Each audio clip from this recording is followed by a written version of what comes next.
नमस्कार दोस्तों। आज सवाल एक है, क्या हमारे देश में अब संवैधानिक पदों की गरिमाएं खत्म हो गई हैं? क्या हमारे यहाँ अब संवैधानिक परंपराओं और उनकी मान्यताओं की का मूल्य नहीं रह गया है? क्या हमारे संविधान की धज्जियां उड़ाई जा रही, और क्या हमारी सरकार अब जनता के लिए काम करती है या अपने लिए काम? इन्हीं सारे सवालों पर आपके साथ चर्चा करने बैठा हूं। चर्चा करते वक्त सबसे पहले शुरुआत करूंगा जो देश के लिए बड़ा शर्मनाक दिन है कि कल हमारे जो राष्ट्रपति हैं रामनाथ कोविंद, उनका 25 तारीख को मतलब कल जो है कार्यकाल खत्म होगा। इसलिए जो बीता हुआ कल है उस दिन उनकी एक फेयरवेल संसद में रखी गई। वो जब तक दूसरा राष्ट्रपति शपथ नहीं ले लेता तब तक पहला राष्ट्रपति ही राष्ट्रपति होता है, उसकी संवैधानिक गरिमा होती है, उसी के नाम पर देश और शासन चलता है। कल जब उनको फेयरवेल दी गई तो उस समय जब वो पहुंचे और सबसे मिल रहे थे, उस समय वो हाथ जोड़ते हुए सबकी तरफ आगे बढ़ रहे थे। जब वो प्रधानमंत्री के पास आए तो प्रधानमंत्री को अपनी फोटो की चिंता थी, लेकिन संवैधानिक पद की चिंता नहीं, संवैधानिक पद की गरिमा की चिंता नहीं थी। एक शीर्ष जो राष्ट्राध्यक्ष होता है, जो स्वामी होता है, उसकी चिंता थी। प्रधानमंत्री लोकसेवक डिफाइन है, राष्ट्रपति स्वामी की तरह डिफाइन है, वो सेवक नहीं। तो आप ये समझिए, वो सुप्रीम कमांडर भी है सेना का, वो लोकपालिका हो जो जिसे कहेंगे कार्यपालिका, विधायिका और न्यायपालिका, तीनों का प्रमुख भी है। तो स्वामी की हैसियत से उसे माना जाता है और वो राष्ट्र के सम्मान का विषय होता है। यही वजह है कि उसे इतने बड़ा महल जैसा घर दिया जाता है। उसके लिए शिमला में और तेलंगाना में दोनों जगह भी राष्ट्रपति भवन बने हुए। तो आपको ये जानना पड़ेगा कि किस तरीके से उस पद की गरिमा है, क्योंकि वो राष्ट्रीय और अंतर्राष्ट्रीय स्तर पर राष्ट्र के का प्रतीक है सत्ता का। और उसका अपमान हुआ कि जब वो हाथ जोड़े खड़ा हुआ, वो दलित समुदाय से आता है। एक तरफ तो नरेंद्र मोदी दलित समुदाय के जब वोट लेने होते हैं तो तब तमाम सारी चीजें हैं, और इस तरह से अपमान करके उन्होंने एक प्रकार से दलित अस्मिता की का भी अपमान किया। सवाल यह है, क्या संवैधानिक स्थितियां इतनी? दूसरा एक बड़ा विषय है कि हमारे देश की जो एक मंत्री है नरेंद्र मोदी सरकार की, उनका नाम है स्मृति ईरानी, स्मृति जुबैर ईरानी। और स्मृति ईरानी का एक तो पहले निजी जीवन पे कभी जाना नहीं चाहिए सामान्य तौर पे। उन्होंने अपनी एक सहेली के पति से शादी कर ली और जो भी कुछ है, चलिए वो उनका विषय है। उनके एक बेटी है और बेटी चूंकि निजी विषय है उस पर भी नहीं जाना चाहिए, लेकिन जब वो सार्वजनिक हो जाए तब जरूर बात करनी पड़ती है। उस बेटी ने एक रेस्टोरेंट खोला, बार खोला, कहां पर? गोवा में। और यह फोटो सहित जो है स्मृति ईरानी ने उसको ट्वीट किया था, रिट्वीट किया। केंद्रीय मंत्री स्मृति ईरानी जी से कि जवाब दीजिए, क्या ये सच है कि आपकी बेटी को गोवा के एक्साइज कमिश्नर ने शोकॉज नोटिस भेजा है? आरटीआई में क्या ये सच है? खुलासा हुआ है कि आपकी बेटी जो गोवा में सिली सोल्स कैफे एंड बार नाम से रेस्टोरेंट रन करती हैं, उसमें जो शराब परोसने का लाइसेंस है वो फर्जीवाड़ा करके हासिल किया गया है। ये आरोप है उन पे। क्या ये सच नहीं है? हम पूछना चाहते हैं कि जिस शख्स की, मुंबई में रहने वाले जिस शख्स की मौत 17 मई 2021 को हो चुकी थी, उसी के नाम से 22 जून 2022 यानी कि 13 महीने बाद उसी आदमी के नाम से लाइसेंस प्राप्त किया गया। ये फर्जीवाड़ा किया। अपनी एक प्रेस कॉन्फ्रेंस में कांग्रेस के प्रवक्ता ने हंसते हुए जिस लड़की पर आक्रमण किया वो राजनीति में नहीं है, एक साधारण से कॉलेज स्टूडेंट के नाम पर अपना जीवन व्यतीत कर रही है। लेकिन कांग्रेस के प्रवक्ता ने अपने हाथ में कागज दिखाते हुए यह आरोप मढ़ा कि वो लड़की एक अवैध बार चलाती है।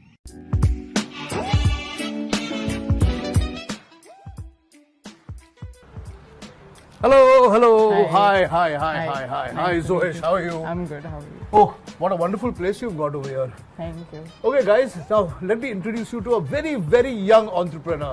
This is Zoesh Irani, correct? This is your restaurant, yeah? Yes, sir. So, what was the thinking behind?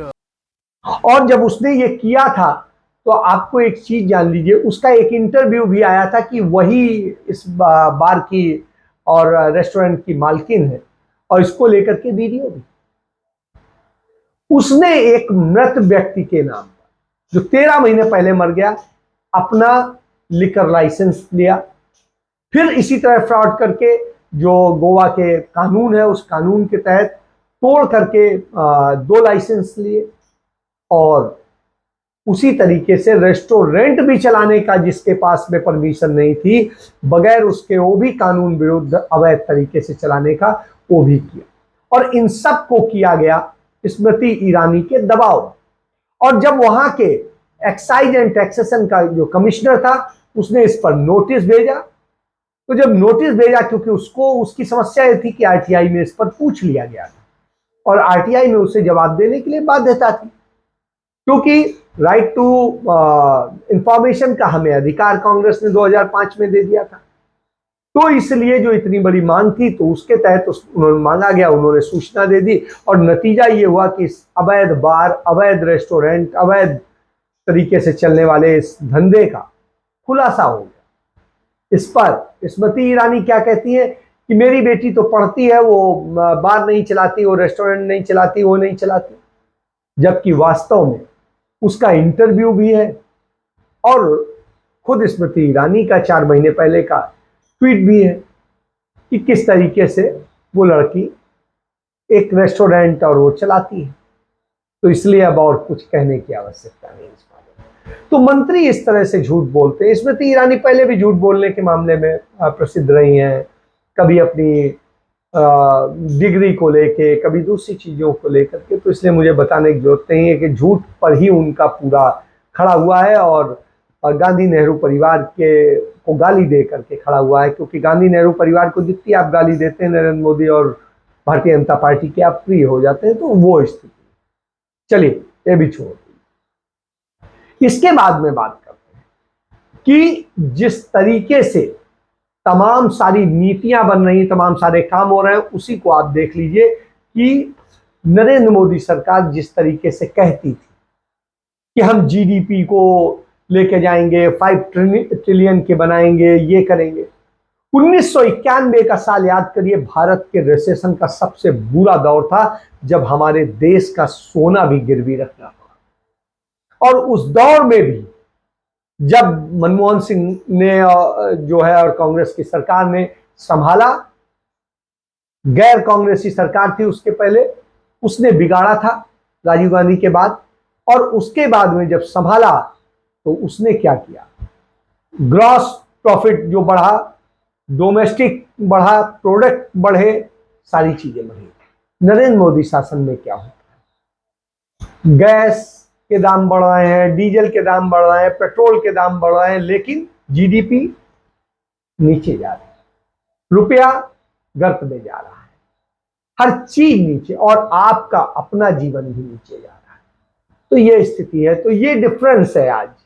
और इस डिफरेंस पे जब बात करेंगे तो आपको याद होगा कि किस तरीके से नरेंद्र मोदी ने ही कहा था कि 2022 में किसानों की आमदनी दोगुनी हो जाएगी, और जब उन्होंने प्रधानमंत्री फसल बीमा योजना लॉन्च की थी तब किस तरीके से बड़े बड़े कसीदे कढ़े थे और क्या बताया, लेकिन उसका सच जान लीजिए, प्रधानमंत्री फसल जो बीमा योजना थी, उससे किसी को देश में फायदा हुआ हो ना हुआ हो, लेकिन कारपोरेट को, बीमा कंपनियों को बड़ा फायदा हुआ है, वो भी सरकारी कंपनियों को नुकसान हुआ है, निजी कंपनियों को फायदा हुआ, ये सबसे बड़ी बात जो प्रीमियम जो कलेक्ट किया बीमा कंपनियों ने वो 1,59,132 करोड़, और जो उन्होंने क्लेम दिया वो सिर्फ 1,19,314 करोड़।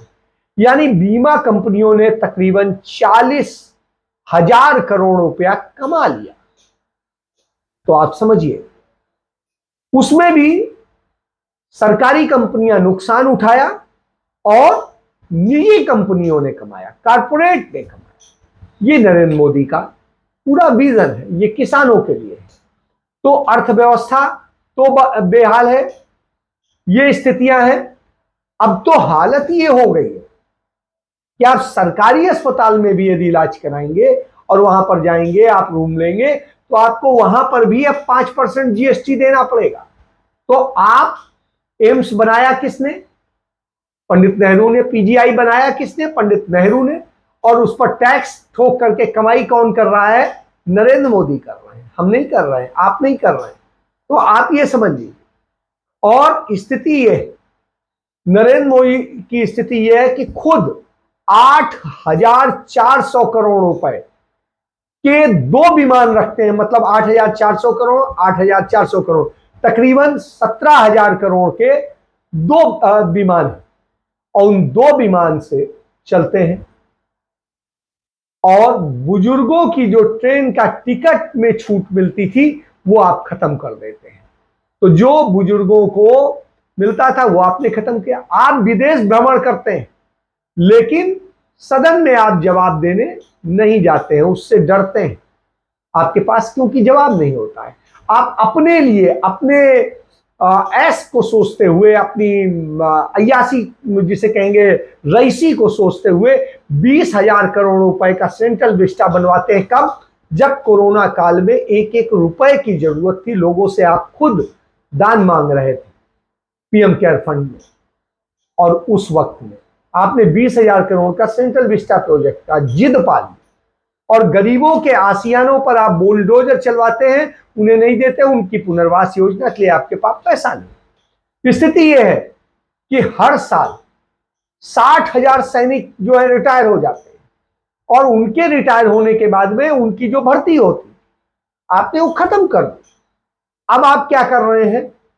आप जो है ठेके पर, 4 साल के ठेके पर अग्निवीर पैदा कर रहे हैं, अग्निवीर भर्ती कर रहे हैं। तो ये स्थिति, और स्थिति ये हो गई है, UPSC, union public service commission, संघ लोक सेवा आयोग, इसमें जो है 2013-14 के दौरान जो भर्तियां होती थी, 8,852 टोटल नंबर है 2013 और 14 का, 8,852। और 2021-22 में आप क्या स्थिति पे ले आए कि ये 4,119 पद हो गए, मतलब आधे से भी कम हो गए। तो आप ये समझिए कि आधे से कम लोगों को आज आप नौकरी दे पा रहे हैं। काहे में? यूपीएससी में।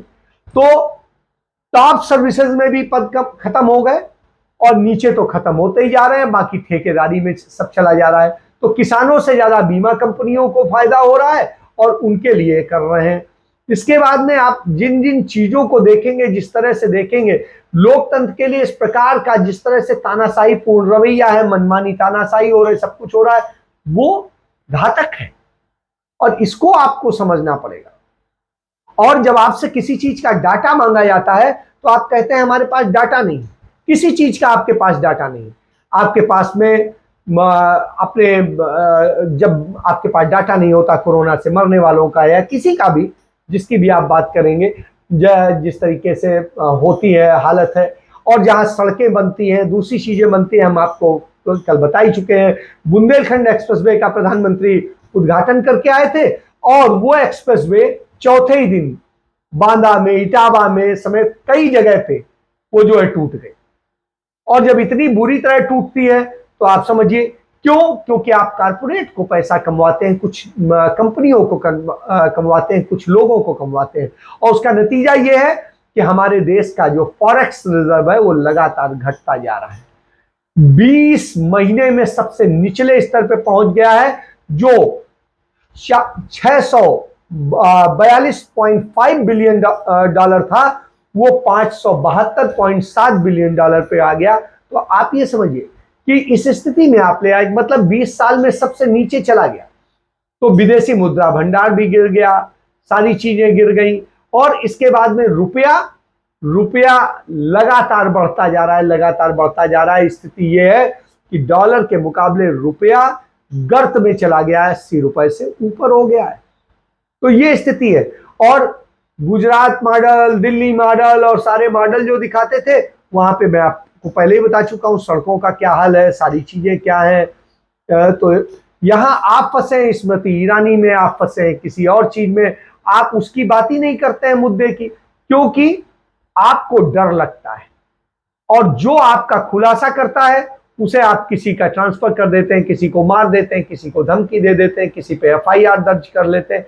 तो आपका टोटल जो चरित्र है वो इस स्थिति में आ गया है। तो आप समझिए, जब आपसे पूछा जाता है कि ऑक्सीजन की कमी से कितने मरे, तो आप कहते हैं कोई डाटा अवेलेबल नहीं है।